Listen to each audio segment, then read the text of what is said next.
Arin menatap layar ponselnya. Jemarinya lincah menggulir feed TikTok. Senyumnya pudar setiap kali melihat angka engagement video terbarunya yang tak sefantastis dulu. Di usianya yang menginjak 21, Arin sudah punya nama lumayan di jagat TikTok. Ribuan follower setia menunggu video-video prank kocaknya, tantangan gila yang ia coba, atau sesekali konten misteri ringan yang selalu ia akhiri dengan tawarannya, seolah mengusir aura seram yang sempat dibangunnya. Tapi belakangan, hype itu mulai meredup. Ia butuh sesuatu yang meledak, sesuatu yang benar-benar bisa membawa namanya kembali ke puncak. Harus bikin gebrakan nih, gumamnya, matanya menelusuri komentar-komentar lama. Banyak yang menantangnya untuk melakukan ghost hunting sungguhan, bukan sekadar cerita-cerita creepypasta yang ia bacakan di depan kamera. Ide itu, awalnya hanya lelucon, kini mulai terasa menarik. Ia teringat video-video urban explorer dari luar negeri yang berburu hantu di rumah sakit jiwa terbengkalai atau penjara tua. Itu memang jauh dari zona nyamannya, tapi Arin tahu, sensasi horor yang nyata adalah kunci. Ia melirik ke arah Bagas, teman baiknya sejak SMP, yang sedang asyik bermain game di sofa. Bagas adalah kebalikannya. Dia penakut tapi selalu bisa diandalkan untuk urusan teknis, dan sebagai tukang kritik paling jujur. Gas, ada ide gila nih, kata Arin senyum tipis terukir. Bagas hanya bergumam tanpa menoleh. Apaan lagi? Mau nyoba makan mie level 100? Bukan. Arin duduk di sampingnya, meraih remote dan mematikan TV. Gimana kalau kita live ghost hunting? Beneran, di tempat angker. Bagas langsung menoleh, wajahnya pucat. Seriusan?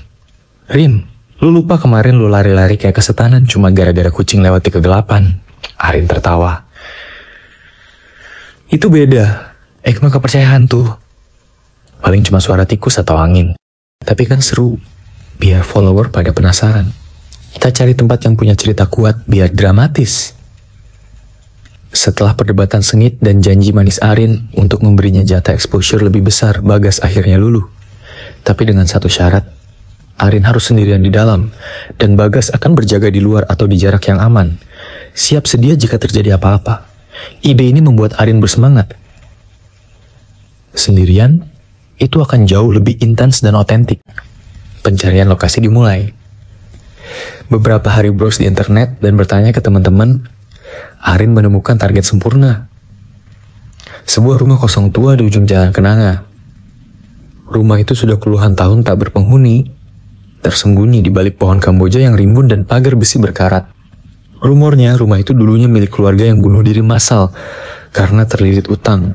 Sejak itu, tak ada yang berani menempati. Warga sekitar sering mendengar suara tangisan wanita di malam hari atau melihat bayangan melintas di jendela atas. Bahkan ada yang bilang kalau masuk ke sana, seseorang bisa dibuntuti pulang. Sebuah lokasi yang sempurna untuk menarik perhatian. Arin mempersiapkan peralatannya. Ponsel andalannya dengan resolusi kamera yang mumpuni, tripod mini, beberapa power bank untuk memastikan live stream tidak terputus, dan senter yang terang. Ia bahkan membeli alat perekam suara kecil untuk menangkap electronic voice fenomena EVP, seperti yang ia lihat di video-video paranormal. Malam yang ditentukan pun tiba, bersamaan dengan malam Jumat Kliwon yang dingin. Angin berdesir pelan, membawa aroma tanah basah dan melati dari pohon di pinggir jalan. Aura mencekam sudah terasa bahkan dari luar pagar. Pukul 9 malam, Arin sudah tiba di depan rumah Jalan Kenanga. Lampu jalan redup, nyaris tak menyinari gerbang yang seolah menelan semua cahaya. Bagas berdiri di balik pohon besar di seberang jalan, siap siaga dengan senter cadangan dan walkie-talkie. Arin mengatur napas, menstabilkan ponselnya di tripod mini. Oke guys, malam ini kita akan melakukan sesuatu yang sedikit di luar nalar. Arin memulai live streamnya dengan suara ceria yang sedikit dipaksakan. Wajahnya diterangi cahaya layar ponsel, menciptakan bayangan-bayangan aneh di sekitarnya. Kalian tahu kan, rumah di belakangku ini, rumah Kenanga, terkenal angker banget. Nah, malam ini, kita akan coba buktikan rumor-rumor itu. Aku akan masuk sendirian, dan kalian bisa lihat sendiri apa yang terjadi. Komentar langsung membanjiri layar. Jangan gila, Arin. Settingan ini mah. Awas kesurupan. Coba panggil namanya. Arin, jangan masuk, aku takut. Mencoba menenangkan para penonton. Tenang. Aku nggak takut kok. Mungkin cuma tikus atau kucing. Kan aku nggak percaya hantu. Padahal, dalam hati ia mulai merasa bulu kuduknya berdiri. Udara di sekitar gerbang terasa lebih dingin dari biasanya. Perlahan, Arin membuka gerbang yang berderit nyaring, suaranya memecah keheningan malam. Ia melangkah masuk, senternya menyapu kegelapan. Lantai teras penuh daun kering dan debu tebal. Ia mengarahkan kamera ke sekeliling, menunjukkan jendela-jendela yang pecah dan cat dinding yang mengelupas. Oke, kita sudah di dalam area pekarangan. Lumayan creepy ya, Arin berkomentar, mencoba mempertahankan nada riangnya. Suasananya beda banget dari rumahku. Baunya kayak apek campur sesuatu yang lain. Saat ia melangkah menuju pintu utama, sebuah derit halus terdengar dari lantai atas. Kriak. Arin tersentak, senternya sedikit bergetar. Wah, apa tuh? Dengar gak guys? Ia mencoba tertawa tapi suaranya agak serak. Mungkin angin ya? Padahal gak ada jendela yang kebuka lebar banget. Komentar langsung heboh. Itu hantu Arin. Awas ada di atas. Merinding. Ia mendorong pintu utama yang setengah terbuka. Di dalamnya kegelapan pekat menyambutnya. Debu berterbangan di setiap sentuhan senter. Arin memberanikan diri masuk ke ruang tamu yang berantakan. Menyorot kursi-kursi usang yang tertutup kain putih lusuh. Tiba-tiba ponselnya berkedip. Layar live stream membeku sesaat, lalu kembali normal. Sinyalnya agak jelek nih, Arin mengeluh, sedikit panik. Semoga nggak putus ya guys. Beberapa penonton di komentar ikut merasakan panik. Sinyal gue aman kok, Rin. Ada yang ganggu tuh sinyalnya. Arin melanjutkan langkah. Masuk ke dapur. Keran air berkarat dan piring-piring kotor masih berserakan di wastafel. Suasana makin pengap. Ia mencoba memancing. Permisi, ada orang di sini. Kalau ada, kasih tanda dong. Ia menunggu, jantungnya berdebar kencang. Tak ada jawaban, hanya keheningan yang makin menekan. Namun, saat ia berbalik dari dapur, sebuah suara lain terdengar. Kletak, seperti ada benda kecil yang jatuh atau bergerak. Arin menyapu senter ke arah suara, ke sudut ruangan, tapi tak menemukan apa-apa. Apaan tuh? Bisiknya. Kali ini benar-benar gugup. Penonton mulai menuliskan apa yang mereka lihat di belakang Murin. Ada yang jatuh. Arin di dekat lemari ada yang gerak. Tapi Arin tidak melihatnya. Dia hanya merasakan hawa dingin yang tiba-tiba menusuk hingga ke tulang, seolah-olah suhu di ruangan itu turun drastis dalam sekejap. Arin mencoba mengabaikan hawa dingin dan suara-suara kecil. Ia memaksa dirinya naik ke lantai 2, tempat yang menurut cerita adalah sumber suara-suara tangisan. Setiap anak tangga berderit mengerikan di bawah kakinya.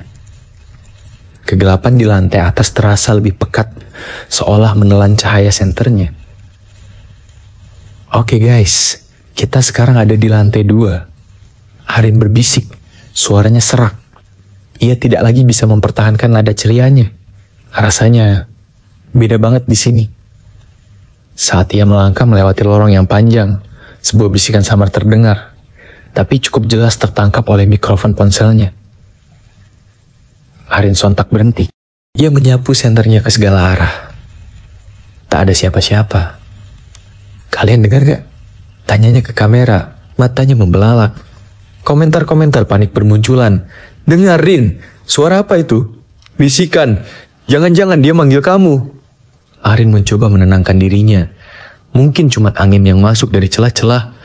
Kalimatnya terputus saat ia tiba di depan sebuah pintu kamar yang terbuka sedikit. Dari celah itu, ia mencium bau busuk yang menusuk hidung. Seperti bau bangkai yang sudah membusuk berhari-hari. Bersamaan dengan itu, bau melati yang kuat dan aneh tiba-tiba memenuhi udara. Ya ampun, bau apaan ini? Arin menutup hidungnya, wajahnya jijik. Ia mendorong pintu kamar itu terbuka sepenuhnya. Di dalamnya, sebuah kamar tidur utama yang berantakan, ranjang tanpa kasur, dan lemari yang terbuka menganga. Saat senternya menyapu dinding, Arin terdiam. Di salah satu sudut kamar, di dekat jendela yang pecah, terlihat sebuah mainan boneka usang yang dulunya mungkin cantik, kini kotor dan kompang-camping. Tiba-tiba, tanpa sentuhan, boneka itu sedikit bergeser, seolah terdorong oleh sesuatu yang tak terlihat. Arin melihatnya. Ia melihatnya dengan jelas. Jantungnya berdegup tak karuan. Ya Tuhan, bisiknya mundur selangkah. Ia mengarahkan kamera ke boneka itu, dan para penonton di kolom komentar langsung heboh. Bonekanya gerak, Rin. Itu tadi beneran gerak. Tarik, kak. Kabur. Arin menatap boneka itu, lalu kembali menatap layar ponselnya. Wajahnya pucat pasi. Ia mencoba mencari rasionalisasi, tapi tidak ada yang menyentuh. Lalu sebuah rasa dingin yang ekstrem tiba-tiba menjalar dari kakinya, naik ke seluruh tubuhnya, membuatnya menggigil hebat. Suhu di ruangan itu terasa seperti di dalam kulkas. Aku nggak kuat. Arin tercekat. Ia mulai melangkah mundur perlahan, mencoba keluar dari kamar itu. Namun, saat ia berbalik, sesuatu terjadi. Satu sentuhan dingin, seperti jari-jari es, terasa di bahu kanannya. Arin menjerit keras. Ponselnya terguncang hebat, kameranya berputar liar, menangkap sekilas bayangan putih samar yang melintas di tepi layar. Hanya sepersekian detik, tapi jelas terlihat oleh ribuan mata yang sedang menonton live streamnya. Suara teriakan Arin yang memekakkan telinga memenuhi live. Diikuti dengan suara bruk. Ponsel Arin terjatuh menghantam lantai. Layar menjadi gelap total, dan live stream Arin terputus begitu saja, meninggalkan ribuan penonton dalam ketegangan dan kengerian yang tak terhingga. Tentu, ini dia kelanjutan cerita dari bagian 4 hingga selesai, mengakhiri kisah horor Arin dan dampak dari live stream mengerikannya. Layar ponsel Arin membeku, lalu mati. Hening yang tiba-tiba terasa lebih memekakkan telinga daripada teriakan Arin sendiri. Di luar, Bagas tersentak. Ia mendengar jeritan Arin yang melengking, disusul suara benda jatuh, dan kemudian keheningan yang mencekam. Jantungnya berdegup tak keruan. Instingnya berteriak untuk lari. Tapi janji kepada Arin dan rasa khawatir yang mendalam menguasai dirinya. Rin, lo kenapa? Bagas meraih walkie-talkie-nya tapi tidak ada jawaban. Ia mencoba memanggil lagi, suaranya bergetar. Arin, jawab, lo baik-baik aja kan? Tidak ada respons. Keheningan itu terasa seperti jurang yang dalam, menelan Arin bulat-bulat. Bagas tak bisa menunggu lagi. Mengesampingkan rasa takutnya, ia berlari menyeberangi jalan, membuka gerbang berkarat dengan satu dorongan kuat, lalu menerobos masuk ke dalam rumah. Senter di tangannya bergetar, memantulkan bayangan-bayangan aneh di dinding yang usang. Lo di mana? Teriak Bagas, suaranya berderit, matanya menyapu setiap sudut. Debu beterbangan, dan bau apak yang menyengat terasa makin kuat. Sementara itu, Arin tergeletak di lantai atas, tubuhnya gemetar hebat. Ponselnya terlempar beberapa meter darinya, layarnya pecah. Ia tidak bisa melihat apa-apa, tapi rasa dingin menusuk itu masih melekat, dan di telinganya ia masih mendengar bisikan samar yang seolah memanggil namanya, berputar-putar dalam benaknya. Kakinya mati rasa, tubuhnya lemas. Ia berusaha bangkit, mencoba merangkak menuju cahaya senter yang samar-samar terlihat di lantai bawah, yang ternyata adalah senter Bagas. Arin, suara Bagas terdengar lebih dekat. Dengan sisa tenaga, Arin berteriak. Suaranya parau. Maklub